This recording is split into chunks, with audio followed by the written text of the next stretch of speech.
L'Assemblée départementale a voté une augmentation de crédit de 30 millions d'euros, notamment dans le domaine social, puisque ça concentre une grande partie des augmentations. 2 millions pour la protection de l'enfance, 2,5 millions sur le handicap. C'est fondamental pour nous, c'est plus de 10 millions quand même sur les politiques sociales en augmentation, parce qu'il y a soit plus d'allocataires, soit un renforcement des dispositifs existants. On peut noter et saluer la politique d'indemnité en direction des agents, des fonctionnaires du Morbihan. Malheureusement, le choix qui a été fait creuse considérablement les inégalités entre des agents de catégorie A, B et C. Il y a aussi un autre aspect, c'est l'augmentation des investissements de notre collectivité dans des infrastructures matérielles. On pense qu'il serait important d'aller plutôt vers des subventions, vers des actions de prévention, de solidarité de proximité. Le département du Morbihan est le 5e département le plus touristique de France, donc c'est 11% du produit intérieur brut du Morbihan. Et donc il est essentiel pour nous de favoriser l'activité touristique tout en restant soucieux des équilibres, de la surfréquentation. Donc on développe le tourisme durable, on engage à la modernisation de tout ce qui peut être fait en matière d'équipement touristique. Il faut que l'argent public serve des projets de développement économique, certes, mais que ces programmes touristiques servent aussi à améliorer le quotidien des Morbihanaises et des Morbihanais en leur permettant un accès aux loisirs, en leur permettant du logement, de la mobilité facilitée. Par ailleurs, on aurait développé un axe qui est absent là, de ce schéma. C'est un large accès pour toutes et tous aux loisirs.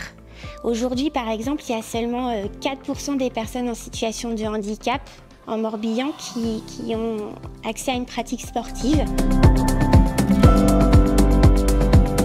Nous venons de voter effectivement ce renforcement de cette stratégie pour une alimentation, on va dire, plus durable et plus de bio dans nos collèges, conformément d'abord aux obligations de la loi. Et nous nous sommes lancés avec les 4 autres départements bretons dans Breizh-à-Chasse, qui permet d'acheter ensemble des produits locaux, mais pour faire en sorte qu'on mange local dans l'ensemble de nos cantines du département. Offrir une alimentation locale, de qualité et bio le plus possible de notre point de vue, c'est permettre à des agriculteurs de trouver des débouchés pérennes. Et c'est fondamental pour eux aujourd'hui parce qu'on connaît la fragilité de l'agriculture biologique.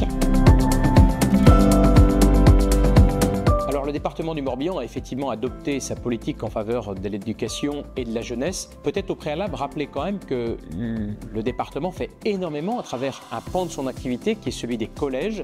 Nous modernisons notre collège, nous leur donnons des moyens et nous sommes l'un des départements de France qui favorise le plus l'activité de ses collégiens. Nous, on pense que la citoyenneté, elle passe aussi et surtout par une mise en activité des élèves. Et par exemple, on propose le conseil départemental des collégiens. Ça permet aux jeunes d'éduquer au débat, mieux connaître les collectivités qui décident, qui prennent des décisions qui ont des impacts dans la vie quotidienne de chacun et chacune. Les agriculteurs du Morbihan ont été au rendez-vous lorsque les dérèglements climatiques ont provoqué des incendies ou des inondations. Et c'est une reconnaissance aujourd'hui de ces acteurs locaux incontournables. Alors nous avons eu il y a 2 ans de cela de très gros incendies dans le département du Morbihan. L'aide des agriculteurs avait été précise et déterminante, puisque c'est grâce à eux et leur relais, les tonnes dans lesquelles ils ont pu véhiculer l'eau, bien qu'un certain nombre d'incendies, on peut être stoppé plus rapidement, arrêté. Et donc il était logique qu'on puisse conventionner pour faire en sorte que lorsqu'ils interviennent à ce titre, ils puissent être dédommagés des frais qui sont engagés. Même si 2024 est une année assez pluvieuse, on doit préparer l'avenir et cette convention, elle est là pour ça, pour que des situations comme 2022 permettent de rembourser et de reconnaître nos agriculteurs.